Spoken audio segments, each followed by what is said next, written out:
معزز دوستو، حضور پاک صلی اللہ علیہ وآلہ وسلم نے ہمیں دین دیا ہے۔ دین میں نرمی اور سختی اللہ کے رسول صلی اللہ علیہ وسلم نے سکھائی ہے۔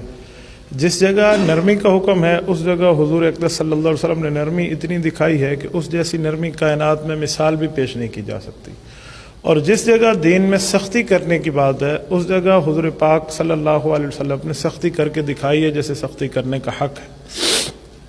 قرآن کریم میں اللہ رب العزت نے نرمی کی بات بھی فرمائی ہے، سختی کی بات بھی فرمائی ہے۔ قرآن کریم کی آیات دیکھیں تو اللہ فرماتے ہیں اگر ماں باپ آپ کے کافر اور مشرک ہوں اور وہ آپ کو تنگ لگے، شریعت کے بارے میں غلط باتیں کریں تو بھی ان کے ساتھ لڑائی نہ کرو، دنیا میں ان کے ساتھ اچھے رہو۔ دیکھو اللہ نرمی کی بات کی ہے۔ سختی کی بات آتی ہے تو اللہ رب العزت نے سختی کی بات فرمائی وغلظ علیہم۔ کچھ طبقہ کافروں کا ایسا ہے جس کے لیے اللہ نے فرمایا آپ ان کے اوپر سخت بن کے رہو۔ یہ وغلظ پہلا حکم حضور کو ہے، حضور علیہ السلام کے واسطے سے پھر باقی امت کو ہے۔ تو اس سے پتہ چلا اللہ بھی سختی کی جگہ سختی فرماتے ہیں، نرمی کی جگہ نرمی۔ حضور اقدس صلی اللہ علیہ وسلم بھی سختی کی جگہ سختی اور نرمی کی جگہ نرمی۔ یہ جو کہا جاتا ہے نا کہ حضور اقدس صلی اللہ علیہ وآلہ وسلم اپنے دشمنوں کو معاف کرنے والے تھے، حضور علیہ السلام کے ساتھ جو لڑائی پہ آ جاتا حضور اسے معاف کر دیتے، یہ بات بالکل ٹھیک ہے، غلط نہیں ہے، لیکن یہ آدھا سچ ہے، پورا سچ نہیں ہے۔ حضور اقدس صلی اللہ علیہ وآلہ وسلم معاف کرتے تھے کافر کو، معاف کرتے تھے مشرک کو، معاف کرتے تھے منافق معافی مانگ لے تو، لیکن جو بندہ شان رسالت میں گستاخی کرے اس کی معافی حضور علیہ السلام نے پوری زندگی میں نہیں دی۔ پوری زندگی میں شریعت مکمل ہونے کے بعد شان رسالت مآب میں گستاخی کرنے والا بچ گیا ہو یا حضور اقدس صلی اللہ علیہ وسلم کے سامنے کسی شان رسالت کے گستاخ کو معافی ملی ہو، یہ پوری ذخیرہ شریعت میں ایک جگہ بھی ثابت نہیں کیا جا سکتا۔ اس سے کیا سمجھ آیا؟ اس سے ایک بات سمجھ آتی ہے کہ حضور صلی اللہ علیہ وسلم کی شان اقدس میں گستاخی یہ صرف حضور کی گستاخی نہیں ہے۔ حضور صلی اللہ علیہ وسلم کی شان میں گستاخی اللہ کے انتخاب پر اعتراض ہے۔ حضور اقدس صلی اللہ علیہ وسلم کائنات میں وہ ہیں جن جیسا کوئی نہیں ہے۔ حضرت عطاء شاہ بخاری فرماتے تھے اللہ سانچہ ہی توڑ دیتا ہے اس جیسا، نہیں بنایا دوسرا۔ تو جب دوسرا نہیں بنایا، ایک ہی بنایا اور محبوب بنایا، امام الانبیاء بنایا، ہم اسے بھی غلط کہہ دیں نعوذ باللہ، تو یہ اللہ کے انتخاب پر اعتراض ہے۔ اور اللہ کے انتخاب پر اعتراض کرنے والا وہ کون ہے؟ قرآن کریم میں اللہ فرماتے ہیں ان الذین یؤذون اللہ ورسولہ لعنہم اللہ فی الدنیا والآخرہ۔ فرمایا اللہ کے رسول کو تکلیف پہنچانے والے پر اللہ لعنت کرتا ہے، دنیا میں بھی آخرت میں بھی۔ ایک ہے ایک پر لعنت کوئی عالم کرے، ایک ہے لعنت والد کرے، ایک ہے لعنت ماں کرے اولاد پر، ایک ہے لعنت کوئی بڑا کرے، ایک ہے لعنت نبی کرے، اور ایک وہ ہے جس پر لعنت اللہ کرے۔ لعنہم اللہ فی الدنیا والآخرہ، دنیا اور آخرت میں ان پر اللہ کی طرف سے لعنت ہے۔ یہ سمجھ آتا ہے کہ اس بندے کا کائنات میں ٹھکانہ کوئی نہیں ہے۔ باپ بندے کو مارے تو بندہ چاچے کے پاس چلا جاتا ہے، چاچا مارے تو مامے کے پاس چلا جاتا ہے، ماموں مارے تو بندہ کسی اور کے پاس چلا جاتا ہے، اور جس کی ساری دھرتی پر مخالف ہو جائیں تو وہ نبی کے قدموں میں آ جائے گا، اور حضور علیہ الصلوۃ والسلام اور خدا کے قدموں میں آ کر پناہ لے لے گا، اور جس کو اللہ کے ہاں بھی پناہ نہ ملے اس کا ٹھکانہ اس دھرتی پر نہیں ہے۔ اسی لیے گستاخ رسول اس دنیا میں بچتا نہیں ہے، اس کی وجہ کہ جب اللہ نے لعنت کر دی، جو آخری ملجا ماوا، آخری ٹھکانہ تھا اس کا، وہاں سے بھی اس کو پناہ نہیں ملی تو اس کی کوئی جگہ نہیں ہے۔ وجہ یہ ہے کوئی تو اس کا سہارا بنے نا، اس کا سہارا اللہ ہی نہیں بنتا۔ دیکھو نا، ہم کہتے ہیں نا کہ جب سارے در بند ہو جاتے ہیں تو ایک در کھلا رہتا ہے، اللہ کا در بند نہیں ہوتا۔ لعنہم اللہ فی الدنیا والآخرہ، گستاخ رسول کے لیے اللہ فرماتے ہیں کہ یہ اس کے لیے اللہ کا در بھی بند ہے، اس کے لیے کوئی جو ہے نا کیا کہتے ہیں معافی کی بات نہیں ہے۔ میں حیران ہوں آج کل کچھ لوگ اس طرح کی لاجک پیش کرتے ہیں کہ دیکھو گستاخ رسول کی معافی ہے، دلیل ہے حضور پاک علیہ الصلوۃ والسلام کے اوپر ایک عورت گند پھینکتی تھی، حضور علیہ السلام اس کی عادت پہ گئی ہیں تو اس کا میں نے معافی دی ہے۔ پہلی بات یہ ہے کہ یہ واقعہ حدیث کی کتابوں میں سند کے ساتھ ثابت نہیں ہے، سیرت کی کتابوں میں ہے، حدیث کی کتاب میں نہیں ہے۔ دلیل کے ساتھ آپ حدیث کی کسوٹی پہ دلیل کے ساتھ ثابت نہیں کر سکتے۔ سیرت کی کتب میں ملتا ہے، چلو میں مان لیتا ہوں بھئی سیرت کی کتابوں میں آتا ہے، تو میرا پہلا سوال ہے کہ جب حضور علیہ السلام کے ساتھ یہ واقعہ ہوا تو اس وقت شریعت مکمل ہو چکی تھی؟ کہیں گے جی نہیں، مکے کا دور تھا۔ میں نے کہا جی اس وقت شراب حلال تھی؟ جی جائز تھی۔ اس وقت سود جائز تھا؟ جی جائز تھا۔ تو آپ پھر شراب اور سود بھی تو شروع کر دینا کہ جس موقع پہ اللہ کے رسول نے اس عورت کو معافی دی ہے اس وقت شراب بھی جائز تھی، سود بھی جائز تھا۔ اچھا میں ایک اور سوال کرتا ہوں، اس وقت 5 نمازیں فرض تھی؟ جی نہیں، تو 5 نمازیں بھی چھوڑ دینا۔ میرا چوتھا سوال ہوگا، اس وقت روزہ فرض تھا؟ جی روزہ نہیں تھا، تو پھر روزہ بھی چھوڑ دیں۔ قربانی نہیں تھی، نکاح کا حکم نہیں تھا، طلاق اور عدت کے احکام نہیں تھے، اذان نہیں تھی، حج نہیں تھا، پھر کیا کریں گے؟ کہنے بعد میں احکام آئے ہیں، نماز کا مسئلہ بعد میں، روزے کا حکم بعد میں، سود اور شراب کو بعد میں حرام قرار دیا گیا۔ تو میں نے کہا گستاخ رسول کو بھی اللہ نے بعد میں آخری فیصلہ فرمایا کہ اس کی سزا سزائے موت ہے۔ تو جیسے باقی احکام بعد میں آئے ہیں تو یہ مسئلہ بھی تو بعد میں۔ شروع والے دور کا مسئلہ اٹھا کر میں آپ کو مثال دیتا ہوں۔ خاوند اور بیوی بیٹھے ہیں اور بچے بیٹھے ہیں، ماں باپ بھی ہیں، بچے بھی ہیں۔ بچے کو ایک بندہ کہے تیری ماں کا تیرے ابو سے کسی زمانے میں پردہ تھا، تو وہ کہے گا جی ہاں، نکاح کے سے پہلے پردہ تھا۔ نکاح ہوتا ہی اس سے ہے نا جس سے پردہ ہو، نکاح ہوتا ہی اس سے جس سے شرعی طور پہ پردہ ہو۔ ہم جو کہتے ہیں نا سارے پردے لتے ہوئے، یہ اپنا پیٹ کا مسئلہ ہے، اللہ کا مسئلہ نہیں ہے۔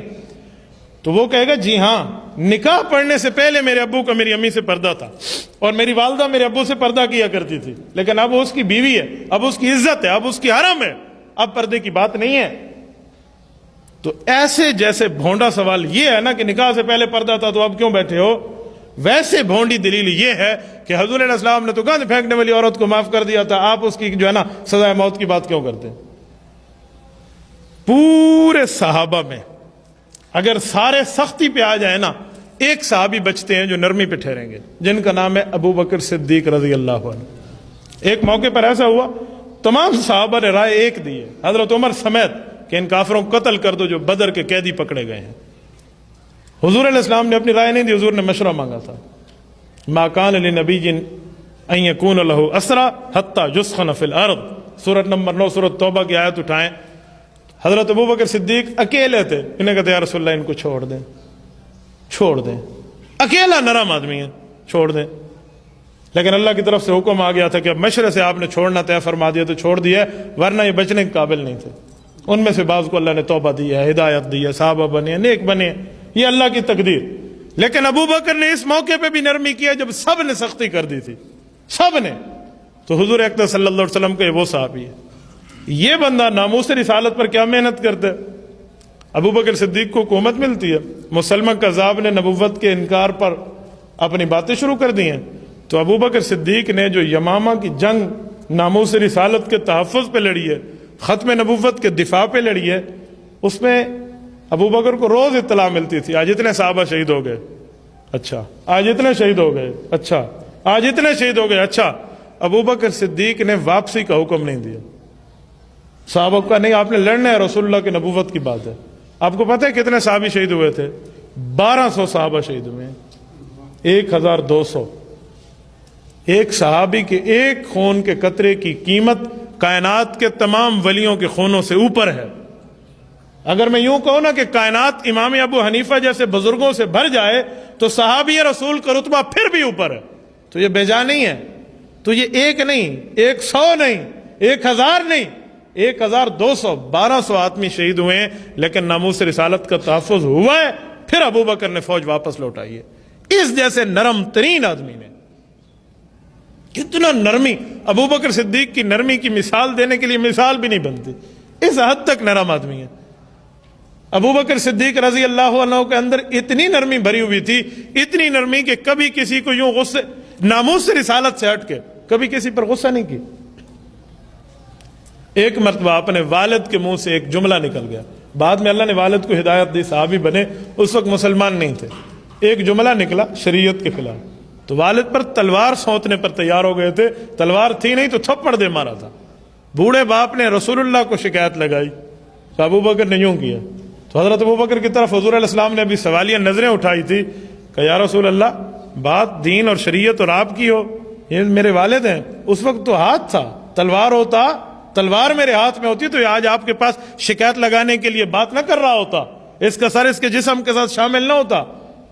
لو کان السیف منی قریبا لقطعت وضربت عنقا. میرے پاس تھوڑی سی قریب میرے دسترس میں تلوار ہوتی نا، آج سر علیحدہ ہوتا، جسم علیحدہ ہوتا. اس موقع پہ بھی اللہ کے رسول نے ابو بکر کو کچھ نہیں فرمایا. یہ جو کہتے ہیں گستاخ رسول کو معافی دیتے ہیں، حضور علیہ السلام بڑے نرم تھے، آدھا سچ بول رہے ہو. اس کی مثال ایسے ہے جیسے نکاح سے پہلے اس خامد اور بیوی کا پردہ تھا، آدھا سچ بولتے ہیں. آپ یہ یاد رکھو، ایک ہوتا ہے پورا جھوٹ بولنا، یہ خطرناک ہے، غلط ہے، گناہ ہے، لیکن اتنا خطرناک نہیں ہے جتنا آدھا سچ بولنا خطرناک ہے. آپ مجھے بتائیں، لا الہ الا اللہ یہ دو جملوں پر مشتمل ایک پیراگراف ہے، لفظ مطلب دو ہیں. لا الہ کا معنی ہے کوئی خدا نہیں، الا اللہ کا معنی ہے اللہ کے سوا، یعنی اللہ ہے باقی کوئی نہیں ہے. یہ پورا جملہ سچا ہے یا نہیں سچا؟ اس کا ایک ایک حرف سچا ہے. اگر کوئی یوں کہے لا الہ لا الہ لا الہ الا اللہ نہ پڑھے اور وہ یوں کہے اللہ کوئی نہیں ہے کوئی نہیں ہے، تو مجھے بتائیں وہ کلمہ نہیں پڑھ رہا؟ کلمہ پڑھ رہا ہے، سچے لفظ بول رہا ہے، لیکن آدھا سچ بول رہا ہے، پورا نہیں بول رہا، آدھا سچ. ہم کہیں گے تو کمیونسٹ ہے، مسلمان نہیں ہے، دہریہ ہے، تو نے خدائی کا انکار کر دیا. مسلمان تب ہے جب لا الہ الا اللہ پڑھے. اور اس طرح کوئی لا الہ الا اللہ پڑھے آج کے دور میں، محمد الرسول اللہ نہ پڑھے، بتائیں وہ مسلمان ہو سکتے؟ آپ عیسائیوں کو کافر کیوں کہتے ہو؟ تو لا الہ الا اللہ پڑھتے ہیں، لا الہ الا اللہ تو پڑھتے ہیں. یہودیوں کو ہم غلط کیوں کہتے ہیں؟ وہ تو لا الہ الا اللہ پڑھتے ہیں. محمد الرسول اللہ کے قائل نہیں ہے تو ہر نماز میں اللہ نے ہمیں حکم دیا ہے آپ کہو غیر المغضوب علیہم ولا الضالین. اللہ دو لوگوں سے بچا، نمبر ایک مغضوب، نمبر دو ضالین. کبھی کسی عالم سے پوچھ لیں مغضوب اور ضالین کون ہے، آپ کو سمجھ آ جائے گی. کسی سے پوچھ لیں مغضوب کا معنی کیا ہے، ضالین کا معنی کیا ہے. مغضوب کا معنی ہے یہودی اور ضالین کا معنی ہے عیسائی. یہ میں نے معنی نہیں کیا، جامع ترمذی میں حدیث موجود ہے، حضور نے ہمیں معنی فرمایا. حضرت عبداللہ بن عباس رضی اللہ عنہ نے پوچھا یا رسول اللہ ہر نماز میں کہتے ہیں اللہ جن پر غصہ ہوا ہے ان کا راستہ نہ دکھا، جو گمراہ ہوئے ہیں ان کا راستہ نہ دکھا، یہ کہتے ہیں یہ ہیں کون؟ حضور علیہ السلام نے فرمایا یہود اور نصارہ، عیسائی اور یہودی ہیں. دیکھو وہ لا الہ الا اللہ پڑھتے ہیں، سچے نبی کے قائل ہیں، اپنے دور کی سچی کتابوں کے قائل ہیں، لیکن وہ مسلمان نہیں ہیں. کیوں؟ آدھا سچ بولتے ہیں، لا الہ الا اللہ کہہ رہے ہیں، آگے نہیں پڑھ رہے. تو یہ جو کہا جاتا ہے کہ حضور علیہ السلام معاف کرنے والے تھے، حضور علیہ السلام نرم تھے، یہ سچ ہے لیکن آدھا سچ ہے. حضور علیہ السلام اللہ کے حقوق پر کیسے معاف فرما سکتے ہیں؟ یہ تو اللہ کا انتخاب ہے کہ حضور اقدس صلی اللہ علیہ وآلہ وسلم کے ہاتھ میں حدیث پاک کے مطابق رسول اللہ صلی اللہ علیہ وسلم نے گستاخان رسول کو جب تک ہو سکا نہیں چھوڑا. میں آپ کو حدیثیں سناؤں نا، آپ کبھی حدیثیں اس پر گنے نا، ایک انبار لگ جاتا ہے حدیث کا. ایک موقع پر ایک گستاخ رسول ہے کعب بن اشرف، محمد ابن مسلمہ رضی اللہ عنہ صحابی ہیں. حضور کے پاس ہے کہ یا رسول اللہ فرمائیں. حضور نے فرمایا اس بندے کا سر تن سے جدا ہونا چاہیے، یہ گستاخ رسول ہے. اور یاد رکھیں یہ حضور نے اپنی طرف سے حکم نہیں دیا. سورۃ نجم آیت نمبر 3 اور 4 آپ سنتے رہتے ہیں، وما ينطق عن الهوى ان هو الا وحی یوحی، حضور کی بات اللہ کی بات ہوتی ہے. تو ابن مسلمہ نے فرمایا ٹھیک ہے. ابن مسلمہ گئے، اس سے بات چیت کی اور سمجھ گئے کہ ایسے ہاتھ نہیں آنے والا. اب لفظ سنیں، لفظ شریعت کا، صحیح بخاری جلد نمبر 2 کتاب المغازی کی روایت ہے.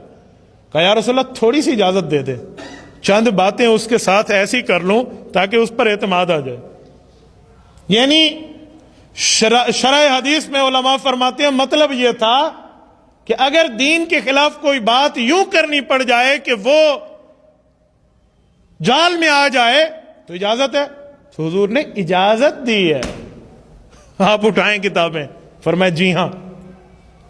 تو اس نے جا کر یہ بات کی تھی کہ یار مجھے پیسے چاہیے بس. ہاں اس نے کہا ہاں کبھی تمہیں زکاتیں لے گا، وہ کبھی تم سے صدقات لے گا، کبھی فطرانے لے گا، اب تو تم پیسے ضرورت پڑیں گے. تو یہ سنتے رہے، اس کا سر قلم کر کے آئے ہیں. اور حضور علیہ السلام نے تو اس موقع پر تو خود یہ کام کرا ہے. آپ کو حضور کی نرمی نظر آتی ہے، یہ واقعہ نظر نہیں آتا. ایک نابینا صحابی کیا تو ایک گستاخ رسول قتل ہوئے تو اللہ کے رسول نے فرمایا جاؤ اس کی عیادت کرو. یہ آنکھ کا نابینا ہے لیکن دل کا بینا ہے. نابینا صحابی کے حضور گھر میں حضور جا رہے ہیں، آپ علیہ السلام جا رہے ہیں خیبر 200 کلومیٹر 190 کلومیٹر ہے مدینہ منورہ سے. حضور علیہ الصلوۃ والسلام نے ایک صحابی کو بھیجا ہے، وہ سب کے ساتھ گیا ہے، وہاں جا کر اسے پھر نار کیا اور واپس آئے ہیں۔ اللہ کے رسول کو خالی بتایا نہیں ہے، خنجر پیش کیا، یہ لیں۔ حضور نے خنجر دیکھ کے فرمایا مجھے اللہ نے بتایا ہے یہ اس کے اوپر فلاں وقت کے کھانا لگا ہو جو اس کے پیٹ میں خنجر لگا تھا۔ یہ حضور علیہ السلام خود فرما رہے ہیں۔ اور آپ کو پتہ ہے اس گستاخ رسول کو قتل کرنے والا جو شخص تھا، یہ قتل کر کے اتنی خوشی سے دوڑ رہا تھا کہ ایک سیڑھی سے گرے تو ٹانگ ٹوٹ گئی۔ ساتھیوں کو پہلے بھیج دیا تھا کہ آپ چلے جاؤ، میں نے انشاءاللہ کام پورا کر لیا۔ وہ سلامت ٹانگوں والے ابھی نہیں پہنچے تھے، یہ لنگڑا صحابی اتنی خوشی سے ایمانی غیرت سے دوڑا، ان سے پہلے پہنچ گیا۔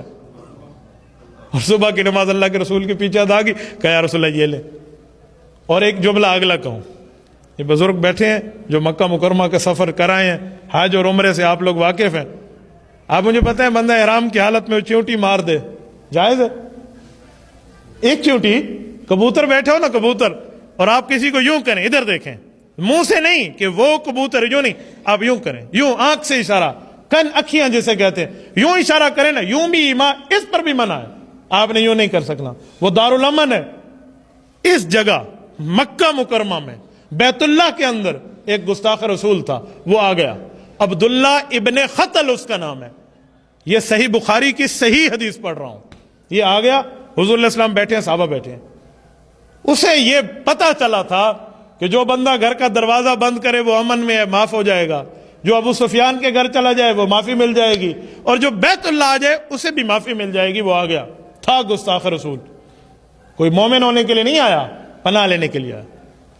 صحابہ کرام نے تلواریں نیام سے باہر نکالی تو وہ کانپنے لگا، اسے ادھر ادھر راستہ نہ ملا تو خانہ کعبہ کے غلاف میں چھپ گیا، خانہ کعبہ کے غلاف میں۔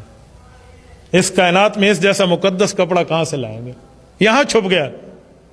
اور حضور علیہ الصلوۃ والسلام کی نظریں دیکھ رہی ہیں، صحابہ کے ہاتھ میں تلوار بھی ہے، دوسرے ہاتھ میں نیام بھی ہے، یوں لیا ہوا۔ اللہ کے رسول نے فرمایا اقتلہ ہا ہونا، یہ گستاخ رسول ہے، اس نے رسالت کی گستاخی کی ہے، رسالت کی گستاخی اللہ کے انتخاب پر اعتراض ہے، اس بندے کو یہاں قتل کر دو، اس کو کعبہ بھی پناہ نہیں دیتا۔ یا تو میں ڈائجسٹ پڑھ رہا ہوتا، ناول پڑھ رہا ہوتا، اخبارات سنا رہا ہوتا، یہ صحیح حدیث ہے، حدیث سے پاک ہے اللہ کے رسول کی۔ خانہ کعبہ کے غلاف پہ گستاخ رسول نہیں بچا۔ اور آج لاجک پیش کی جاتی ہے، نہیں حضور بہت معاف فرمانے والے تھے، جی معاف فرمانے والے تھے۔ مجھے بتائیں جب اللہ کے رسول کا انتقال ہوا ہے دنیا سے، چراغ جلایا گیا ہے اور یوں کمرہ روشن ہوا ہے، تو اس طرف تیر لٹکے ہوئے تھے، اس طرف تلواریں لٹکی ہوئی تھی، اس طرف زرہ لٹکے ہوئے تھے، اس طرف کمان لٹکے ہوئے تھے، یہ کس لیے تھے؟ یہ اللہ کے رسول نے یوں اسلحہ جمع کیوں فرمایا؟